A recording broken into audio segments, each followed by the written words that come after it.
Hi YouTube! I'm coming at you today with another BT13 deck profile. This one is more in the fun category, but it has met my testing requirements. It's actually doing a lot of damage to some of the meta decks. This deck today goes to Rosemon Burst Mode. This is a very powerful card, and BT13 gave it a whole slew of support that makes evolutions cheaper, makes it easy to suspend stuff. It's a very you guys remember Tidamon Turbo from BT1? Had your 2-drop Tidamon, it felt really cheap to do and felt really good to do. It's like that. It's really cheap and it's really quick to do, and you're suspending your opponent's stuff and they can't do anything about it. So I like this deck a lot. I understand it's not as good as Shine Greymon Burst Mode, maybe even Mirage Galgamon Burst Mode, but this is definitely the third best Burst Mode deck out of the set, and it's done well for me. So I want to show you guys the deck profile. I want to show you guys my tech choices that make it work out in my favor, and what do you guys think? You guys let me know in the comments, and like and subscribe. Turn that notification bell on smash potatoes, that way you know when all these amazing Daniel videos do go live. I hope you guys enjoyed that profile. For the eggs, we are playing 4 Kokomon from EX4 once per turn. When an effect suspends one of your Digimon, draw a card. You'll be suspending your own Digimon basically every turn.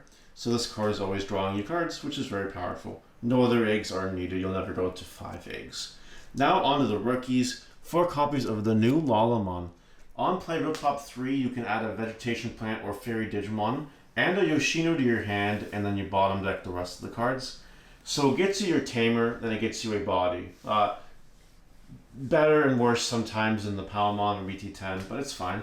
It has a your turn inheritable though once per turn. When this Digimon will Digivolve, if you have a green tamer, reduce the Digivolution cost by 1.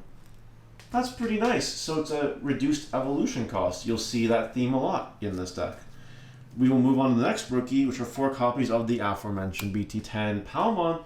On play real top 4, add a fairy, and then add a vegetation or plant Digimon. So hopefully you get the fairy, and then you get other cards. It's pretty good. We play more fairies in this deck than Bloomlord, so it usually gets you 2 cards pretty easily. We play 4 copies of the EX3 Pomamon. When that's suspended by an effect, suspend one opponent's Digimon. Very powerful card. Lets you run over their stuff, or whatever you need to do with it.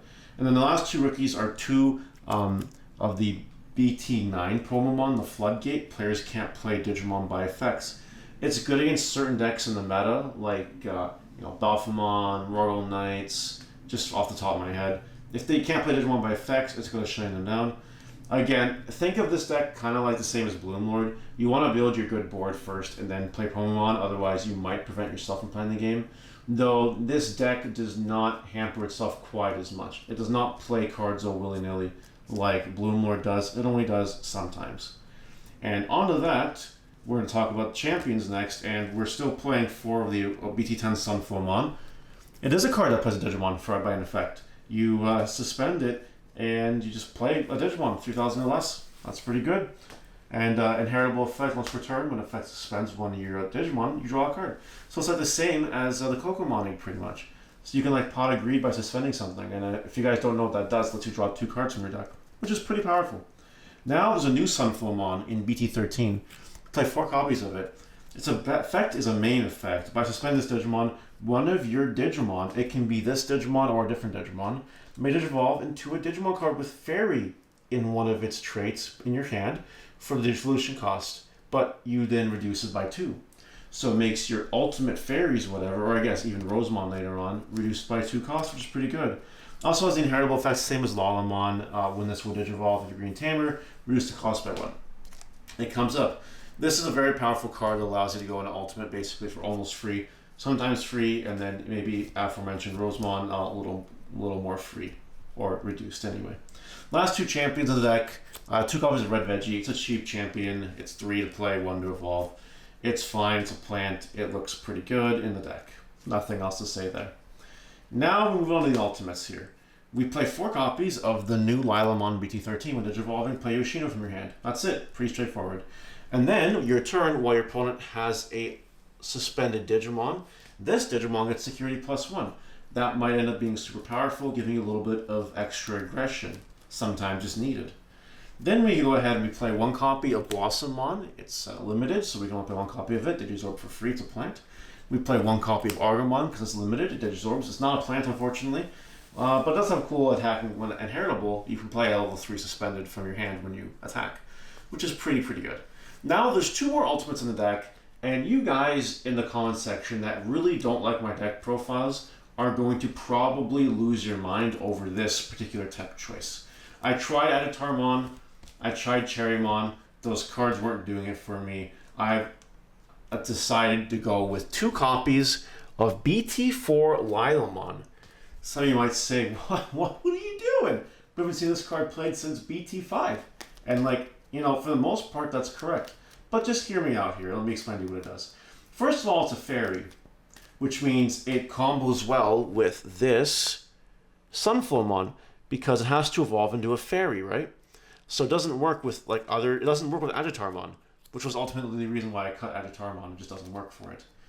It has a Digiburst effect, which we haven't seen since, I want to say, Nom. You Digiburst 2, you suspend one of your opponent's Digimon. Odds are, by the time you get into that, you've already used your Kokomon effect, and you've already used probably your BT3 inheritable, like the Lalamon, if you are going to use it. Otherwise, no big deal. You Digiburst those cards, and then you suspend something. It lets you get over stuff, which is pretty cool. That has a when attacking effect that says when you have a Tamer in play, suspend one of your opponent's Digimon. You will usually have a Tamer in place, so you are suspending something. The inheritable, I'm going to be real, doesn't really come up that much. Sometimes it does. But not often. It's the Digiburst suspending right away that usually comes more handy. And the fact that this card is a fairy is the most important attribute of it all. So if you guys agree with me, let me know in the comments. If you don't agree with me, let me know in the comments. But this card being a fairy has literally saved my ass. I'm going to be honest with you. It has won me games that are unwinnable off the fact that it is a fairy. And that is all I'm going to say about it. So now we're going to move on to Megas. Megas, we play 4 copies of the new Rosemon. When Digivolving, by suspending one of your opponent's Digimon or Tamers by the way, unsuspend its Digimon. So theoretically what you want to do is that you already want to be suspended by the time you evolve in the Rosemon, which honestly isn't hard to do.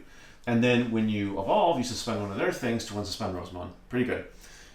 All turns once per turn. When an opponent's Digimon or Tamer becomes suspended, you can suspend one of your opponent's Digimon or Tamers. So when you evolve and you suspend a thing, you can suspend another thing, which is crazy.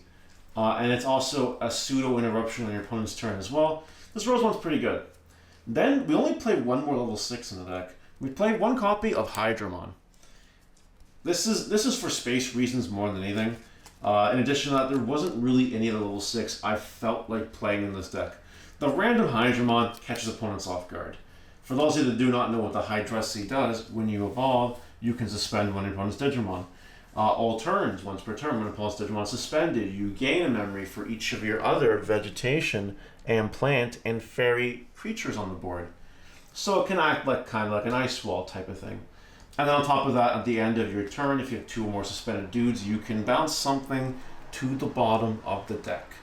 The one of Hydramon comes in clutch. I wanted a 5th Mega, is what it came down to. I was originally doing, honestly, just 4 Rosemon. And I was not getting the Mega sometimes. So I thought, okay, I tried the other Rosemons a little bit, and they weren't really doing it for me. Hydramon is just a generically powerful card, so we just played 1 copy of it. Again, that might seem like a weird choice, but I like it. At the end of the day, that's all that matters. And now for maybe the most contentious choice of the whole deck profile, the 7s. I am on 4 Rosemon Burst mode. My reasoning for this is pretty simple. Every game that I can burst evolution into this, I win. Every game that I cannot, I lose. Almost 100% of the time, that statement is true. So we need to play 4 Rosemon Burst mode to ensure that we draw it. But what does this card do that makes it so powerful? Well, I'm going to tell you. So it evolves for free if you return a Yoshino to your hand.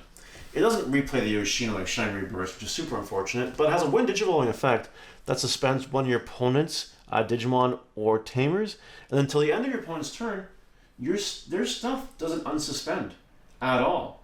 So it's like it's a global suspending lock. Anything that enters suspended or whatever that ends up suspended during the opponent's turn cannot unsuspend as well. It's global, so it keeps everything stuck in place, which is very powerful. And then it has a very strong one attacking effect. You burn a security for every 2 cards. Yeah, your opponent has suspended, which is pretty good. But like it's like Quartzmon. They're very different cards. Quartzmon is just while this card is active, everything is perma suspended except itself. That's Quartzmon. Rosemon Burst Mode is just a nothing unsuspends at all for 1 turn on your opponent's board. It doesn't affect your board, which also kind of matters for the follow-up turn. Because usually with Rosemon Burst Mode, you're not finishing the game that turn, but you're doing a lot of damage, and you're preventing them from actually playing the game on their turn. So by the time that your turn rolls around next turn, then you win the game. So that's kind of the whole point behind the Rosemon Burst Mode. We play 4 copies of it because it basically stuns your opponent for a turn. There's very little they can do. Think about decks this format that need things to like unsuspend, right? You need to be able to unsuspend in Mirage, you need to be able to unsuspend in Blue Flare, you need to be able to unsuspend in Belphamon, Alphamon or Ryukin needs to unsuspend. Like all this stuff is stopped by Rosemon Burst Mode. It makes it a very good anti-meta card for this format, and honestly, if this card didn't exist, this whole deck would be a pile of garbage. It would just be Bloom Lord, honestly. But because Rosemon Burst Mode exists, the card is really strong, and it works. So now I'm going to the Tamers, which are just simply 4 of the new Yoshino. It's a memory tamer, and then during your turn, when one of your Digimon digivolves into a planetary, you can suspend this to gain memory. Important note that you might not realize, the inheritable Lalamon and Sunflowmons and the Sunflowmon, they are like, they reduce the Digivolution cost as you Digivolve. This one gains you memory after the fact. So it's not really the same, but it does net you a memory in the end, so it's pretty much the same. And that's it for Tamers. We don't play Mimi because I didn't find it was needed in the deck, honestly. It didn't make any of my losable games winnable, and it did not add any quality of life to my games that I was winning anyway. On the Tamer options for memory boost for consistency and memory gain later on, and finally 1 copy of HPD because the card's at 1 and honestly should be banned. And that's it. Let's finish up. Alright guys, that's it. That's the Rosemon Burst Mode deck profile. Definitely a fun deck for locals and casual play, whatever. Probably wouldn't bring this to a regionals. I probably wouldn't do that. But I cannot deny how fun the deck is. And I think that if you guys give it a try, I think you'll enjoy it too. It's also super budget, which is a huge plus. Really, really nice. What do you guys think about it though? Seriously. Let me know in the comments and I'll see you guys later. Bye.